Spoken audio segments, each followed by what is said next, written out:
Chapter 19 The Child at the Brook-Side. "Thou wilt love her dearly," repeated Hester Prynne, as she and the minister sat watching little Pearl. "Dost thou not think her beautiful? And see with what natural skill she has made those simple flowers adorn her. Had she gathered pearls, and diamonds, and rubies, in the wood, they could not have become her better. She is a splendid child. But I know whose brow she has." "Dost thou know, Hester," said Arthur Dimmesdale, with an unquiet smile, "that this dear child, tripping about always at thy side, hath caused me many an alarm? Methought, O Hester, what a thought is that, and how terrible to dread it!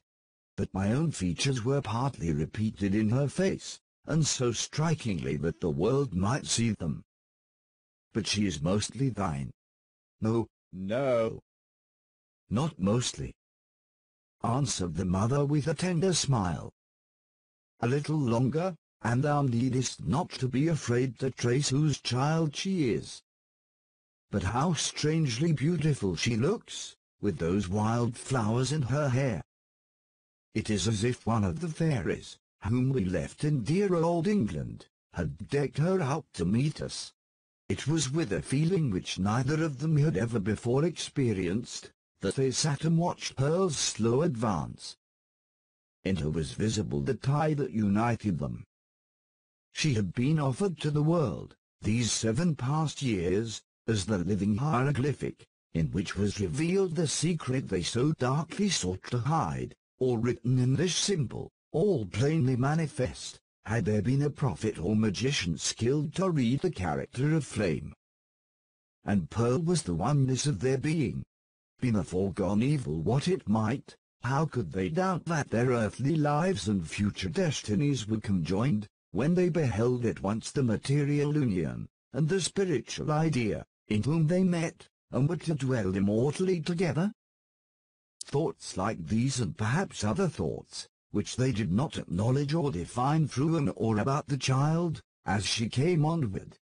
"Let her see nothing strange, no passion or eagerness in thy way of accosting her," whispered Hester. "Our Pearl is a fitful and fantastic little elf, sometimes. Especially, she is seldom tolerant of emotion, when she does not fully comprehend the why and wherefore. But the child hath strong affections. She loves me, and will love thee. Thou canst not think," said the minister, glancing aside at Hester Prynne, "how my heart dreads this interview, and yearns for it. But, in truth, as I already told thee, children are not readily won to be familiar with me. They will not climb my knee, nor prattle in my ear, nor answer to my smile, but stand apart, and eye me strangely. Even little babes, when I take them in my arms, weep bitterly. Yet Pearl, twice in her little lifetime, hath been kind to me. The first time, thou knowest well. The last was when thou ledst her with thee to the house of yonder stern old governor, and thou didst plead so bravely in her behalf and mine," answered the mother. "I remember it, and so shall little Pearl. Fear nothing. She may be strange and shy at first, but will soon learn to love thee." By this time Pearl had reached the margin of the brook, and stood on the farther side, gazing silently at Hester and the clergyman, who still sat together on the mossy tree trunk, waiting to receive her. Just where she had paused the brook chanced to form a pool, so smooth and quiet that it reflected a perfect image of her little figure, with all the brilliant picturesqueness of her beauty, in its adornment of flowers and wreathed foliage, but more refined and spiritualized than the reality. This image, so nearly identical with the living Pearl, seemed to communicate somewhat of its own shadowy and intangible quality to the child herself. It was strange, the way in which Pearl stood, looking so steadfastly at them through the dim medium of the forest gloom. Herself, meanwhile, all glorified with a ray of sunshine, that was attracted thitherward as by a certain sympathy. In the brook beneath stood another child, another and the same, with likewise its ray of golden light. Hester felt herself, in some indistinct and tantalizing manner, estranged from Pearl, as if the child, in her lonely ramble through the forest, had strayed out of the sphere in which she and her mother dwelt together, and was now vainly seeking to return to it. There were both truth and error in the impression. The child and mother were estranged, but through Hester's fault, not Pearl's. Since the latter rambled from her side, another inmate had been admitted within the circle of the mother's feelings, and so modified the aspect of them all, that Pearl, the returning wanderer, could not find her wonted place, and hardly knew where she was. "I have a strange fancy," observed the sensitive minister, "that this brook is the boundary between two worlds, and that thou canst never meet thy Pearl again. Or is she an elfish spirit, who, as the legends of our childhood taught us, is forbidden to cross the running stream? Pray hasten her, for this delay has already imparted a tremor to my nerves. Come, dearest child," said Hester encouragingly, and stretching out both her arms. "How slow thou art! When hast thou been so sluggish before now? Here is a friend of mine, who must be thy friend also. Thou wilt have twice as much love, henceforward, as thy mother alone could give thee. Leap across the brook and come to us. Thou canst leap like a young deer." Pearl, without responding in any manner to these honey-sweet expressions, remained on the other side of the brook. Now she fixed her bright, wild eyes on her mother, now on the minister, and now included them both in the same glance, as if to detect and explain to herself the relation which they bore to one another. For some unaccountable reason, as Arthur Dimmesdale felt the child's eyes upon himself, his hand with that gesture so habitual as to have become involuntary stole over his heart. At length, assuming a singular air of authority, Pearl stretched out her hand, with the small forefinger extended, and pointing evidently towards her mother's breast. And beneath, in the mirror of the brook, there was the flower-girdled and sunny image of little Pearl, pointing her small forefinger too. "Thou strange child, why dost thou not come to me?" exclaimed Hester. Pearl still pointed with her forefinger, and a frown gathered on her brow, the more impressive from the childish, the almost baby-like aspect of the features that conveyed it. As her mother still kept beckoning to her, and arraying her face in a holiday suit of unaccustomed smiles, the child stamped her foot with a yet more imperious look and gesture. In the brook, again, was the fantastic beauty of the image, with its reflected frown, its pointed finger, and imperious gesture, giving emphasis to the aspect of little Pearl. "Hasten, Pearl, or I shall be angry with thee," cried Hester Prynne, who, however inured to such behaviour on the elf child's part at other seasons, was naturally anxious for a more seemly deportment now. "Leap across the brook, naughty child, and run hither. Else I must come to thee." But Pearl, not a whit startled at her mother's threats, any more than mollified by her entreaties, now suddenly burst into a fit of passion, gesticulating violently, and throwing her small figure into the most extravagant contortions. She accompanied this wild outbreak with piercing shrieks, which the woods reverberated on all sides, so that, alone as she was in her childish and unreasonable wrath, it seemed as if a hidden multitude were lending her their sympathy and encouragement. Seen in the brook, once more, was the shadowy wrath of Pearl's image, crowned and girdled with flowers, but stamping its foot, wildly gesticulating, and, in the midst of all, still pointing its small forefinger at Hester's bosom. "I see what ails the child," whispered Hester to the clergyman, and turning pale in spite of a strong effort to conceal her trouble and annoyance. Children will not abide the slightest, change in the accustomed aspect of things that are daily before their eyes.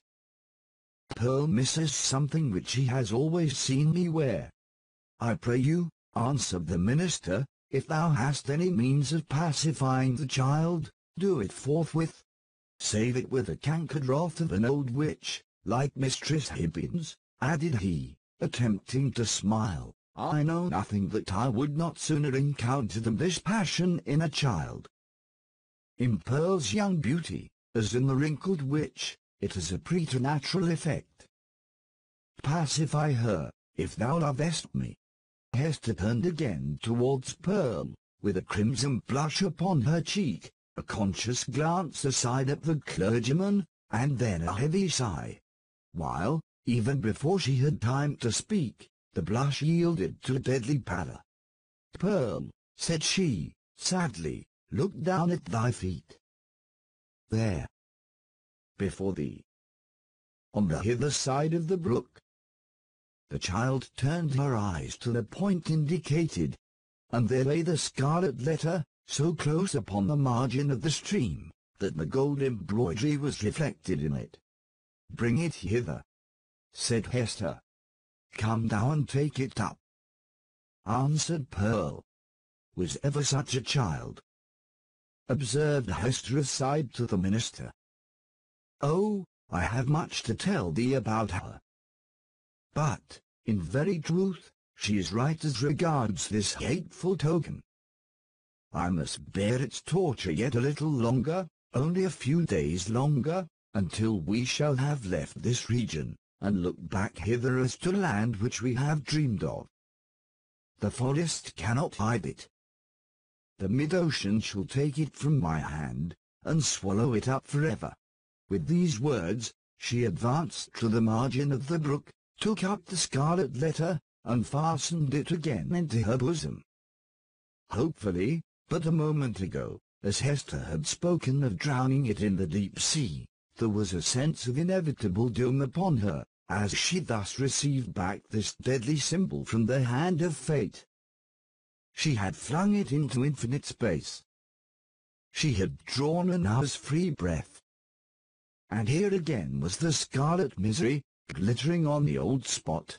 So it ever is, whether thus typified or no, that an evil deed invests itself with the character of doom. Hester next gathered up the heavy tresses of her hair, and confined them beneath her cap.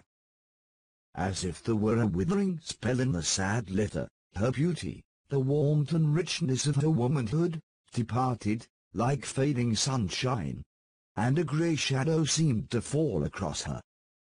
When the dreary change was wrought, she extended her hand to Pearl. "Dost thou know thy mother now, child?" asked she, reproachfully, but with a subdued tone. "Wilt thou come across the brook, and own thy mother, now that she has her shame upon her, now that she is sad?" "Yes, now I will," answered the child, bounding across the brook, and clasping Hester in her arms. "Now thou art my mother indeed, and I am thy little Pearl."